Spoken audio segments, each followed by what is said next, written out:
नमस्कार, जय हिंद। मैं ब्रह्म सिंह फौजी अपने YouTube channel farming discuss with ब्रह्म सिंह फौजी पर आपका स्वागत करता हूं।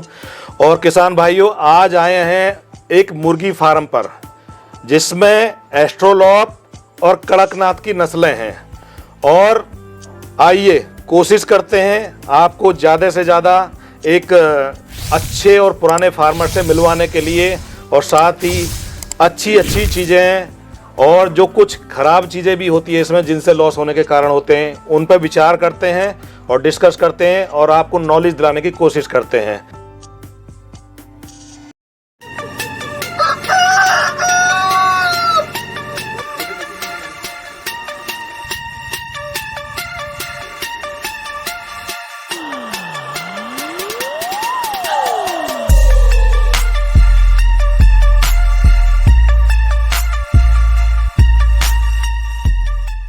सर, बहुत बहुत धन्यवाद आपका, आप हमारे YouTube चैनल पर आए।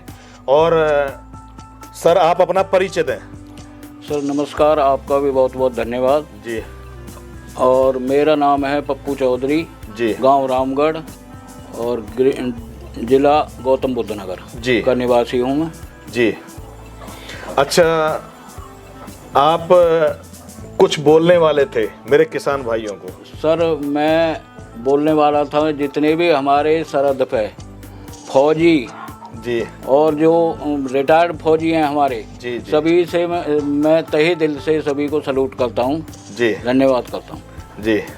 किसान भाइयों, क्योंकि मैं एक फौजी रहा हूं, रिटायर्ड हूं, तो मैंने ये देखा कि इस किसान भाई के मन में जो फोर्स वाले लोग हैं, फौजी हों, CRPF हों या BSF हो, किसी भी फोर्स के, उनके लिए बड़ा सम्मान है। क्योंकि इनकी बातों से झलक रहा था कि बहुत ही सम्मान करते हैं फौजियों का। अच्छा सर, मैं ये जानना चाहूँगा कि आप तो शहर में रह रहे हैं, जो कि ये गौतम बुद्ध नगर का ग्रेटर नोएडा है। जी सर। तो बिल्कुल आपके नज़दीक है। लगभग इसकी दूरी कितनी होगी? सर 4 से 5 किलोमीटर। 4 से 5 किलोमीटर। अच्छा, मैं आपसे ये जानना चाहता हूँ कि जो मुर्गी फार्म है, इसके साथ साथ आप और क्या क्या काम करते हैं? सर मैं एक छोटा सा किसान हूँ और बाकी पार्ट टाइम में ये कर मुर्गी मतलब आप किसान हैं, खेती करते हैं और साथ साथ में ये काम करते हैं? जी सर। आप मुझे ये बताएं कि लगभग इस काम को कितने दिन से कर रहे हैं आप? सर मेरे को नवंबर में 1 साल हो जाएगा। लगभग 1 साल हो गया। तो ये मुर्गियाँ शुरू से यही रही हैं या इससे पहले कुछ और भी थी? सर पहले दूसरी ब्रीड थी डबल FG। जी जी जी। तो जो इससे पहले ब्रीड थी वो कौन सी थी? वो डबल FG थी सर। अच्छा, डबल FG थी। तो आपने कितनी मुर्गियाँ डाली थी? सर उसमें 500 मुर्गी डाली थी मैंने। और लगभग वो कितने दिन में बेची आपने? 3.5 महीने से 4 महीने में बेच दी। तो उनमें आपको कैसा तजुर्बा रहा, कैसा एक्सपीरियंस रहा? सर उसमें तकरीबन 25-26 पीस तो मोर्टेलिटी हो गई, और बाकी जो बड़े हो गए तो मैंने बेच दिए। तो इसमें आपको फायदा कितना हुआ, नुकसान क्या है, आप बताएं। सर इसमें 1,10,000 रुपये की मेरी लागत आई, फीड कॉस्ट जी, और बाकी जो 90,000 रुपये मेरे को मिल गई। मतलब 90,000 रुपये प्रॉफिट प्रॉफिट का रहा जी। तो जो हम ये कह सकते हैं अपने किसान भाइयों को कि डबल FG में आपको लगभग 3 से 4 महीने के बीच में जो आपने ये 500 बर्ड लाए थे, उन्हें बेचने के बाद आपको लगभग 90,000 का फायदा हुआ। जी जी जी। उसके बाद फिर ये एस्ट्रोलॉप और कड़कनाथ लाए आप। जी सर। तो लगभग इनको कितने महीने हो गए आपके पास? सर इनको हो गए अभी 5 महीने मेरे पास। 5 महीने हो गए। अच्छा, मैं ये जानना चाह रहा हूँ, अब आपकी बर्ड तो पूरी हो चुकी हैं। जी सर। इसमें आधे एस्ट्रोलॉप हैं, आधे लगभग कड़कनाथ दिख रहे हैं मुझे। जी जी। तो जो आपका कमाई का माध्यम है वो क्या क्या है? आप इनसे पैसा कैसे कमा रहे हैं अभी फिलहाल? सर मैंने ये एक्चुअली एग पर्पज से पाले हैं। अच्छा। जो रोके हुए मेरे एग पर्पज से, क्योंकि मेरे पास एग की डिमांड बहुत है। मतलब अंडों की डिमांड आपके पास ज्यादा है। हाँ, ये तो स्वाभाविक है, जब आपके पास नजदीक शहर है जी, तो अंडे वाले आते रहते होंगे आपके पास। तो एक तो आपका माध्यम हो गया कि आप अंडे बेचते हैं। जी सर। दूसरा माध्यम क्या है? दूसरा मुर्गे भी बेच देता हूँ और मुर्गियाँ बेच देता हूँ, जैसे जैसे कस्टमर आते हैं तो वैसे बेच देता हूँ। तो आप मुझे ये बताएं कि मुर्गा कितने का बेच रहे हैं आप? एक मुर्गा सर 1,000 रुपये का। एस्ट्रोलॉप का और कड़कनाथ का दोनों का ही 1,000 का मुर्गा बिकता है। जी जी। अच्छा, इसमें मैं ये जानना चाहूंगा कि लगभग उसका वजन क्या होता होगा, जितना आप 1000 का बेच रहे हैं उसे? 1.5 किलो से 2 किलो के बीच होता है सर। लगभग 1.5 किलो से 2 किलो वजन होता है, जिसे आप 1000 रुपये में बेचते हैं। जी सर। अच्छा, मैं थोड़ा सा मार्केट की तरफ आता हूँ। आप कहीं इन्हें मुर्गों को, अंडों को बेचने के लिए जाते हैं या ग्राहक यहीं पर आ जाता है? सर मेरे ग्राहक यहीं से फार्म से ही ले जाते हैं। तो आपके जो मुर्गे हैं, नोएडा यहाँ नज़दीक है। जी जी, नोएडा, ग्रेटर नोएडा। हाँ जी जी। और मेरा फार्म जो है ये रोड पे स्थित है और यहीं से मेरा सारा माल उठ जाता है। तो आपको, मुझे ऐसा लगता है, जो कि मैं देख रहा हूँ अभी, शहर के नजदीक और मेन रोड पे आपका फार्म है, इस चीज का फायदा आपको बहुत मिल रहा है। जी जी जी। तो आपको कहीं बाहर जाने की जरूरत नहीं पड़ती है। नहीं जी। मुर्गे अंडे सब आपके फार्म पे से ही बिक जाते हैं, सब उठ जाते हैं जी। तो अभी आपको कैसा महसूस हो रहा है? सर पार्ट टाइम काम है और इधर उधर ना बैठ के मेरा काम मिल रहा है मुझे और अच्छा मुनाफा भी हो रहा है मुझे। ठीक है। तो लगभग खेती के साथ साथ आप कितना समय लगाते हैं फार्म पे? जैसे खाना कितनी बार डालते हैं इनको आप? 2 बार डालता हूँ सर। 2 बार, लगभग किस किस टाइम? सवेरे तकरीबन 8 बजे और शाम को 6 बजे। तो जैसे मैं अभी देख रहा हूँ बाहर ग्राउंड में, काफी बड़ा अपने ग्राउंड का जाली से बाउंड्री किया हुआ है। जी सर।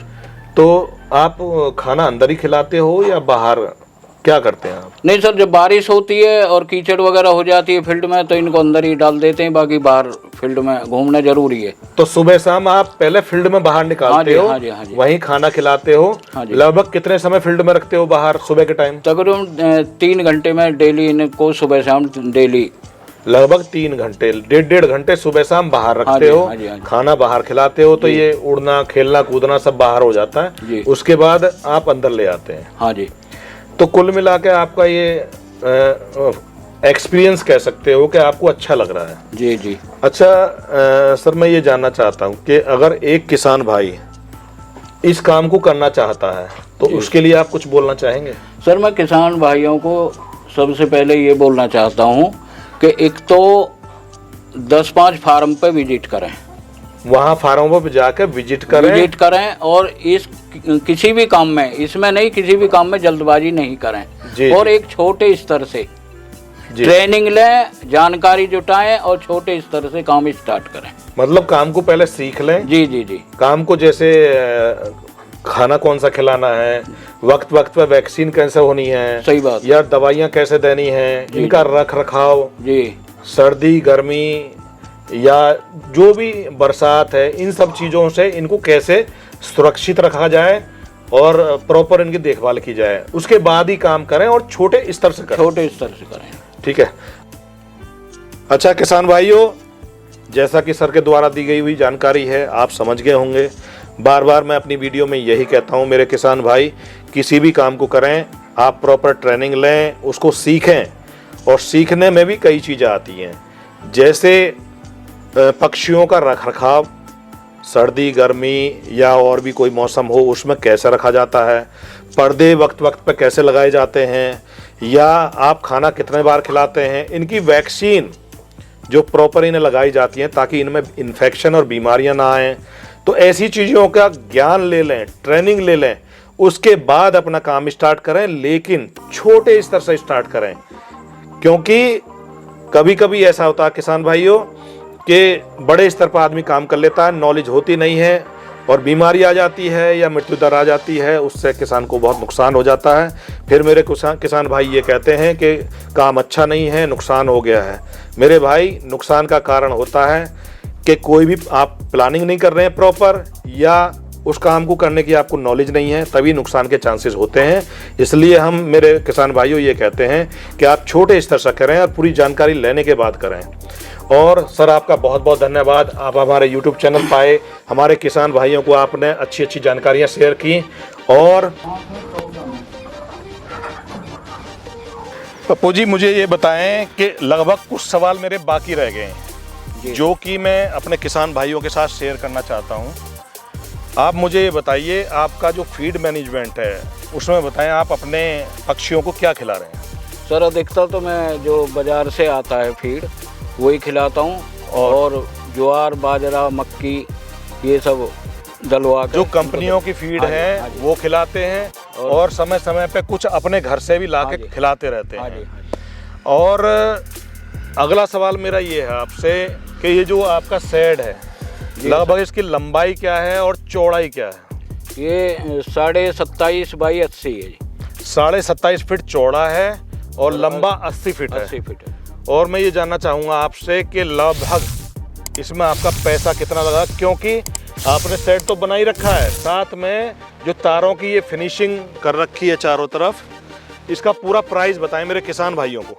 सर ये तार फेंसिंग में मेरा तकरीबन 50,000 रुपये खर्चा आया और उसमें आया तकरीबन 3 लाख रुपये। ठीक है, धन्यवाद।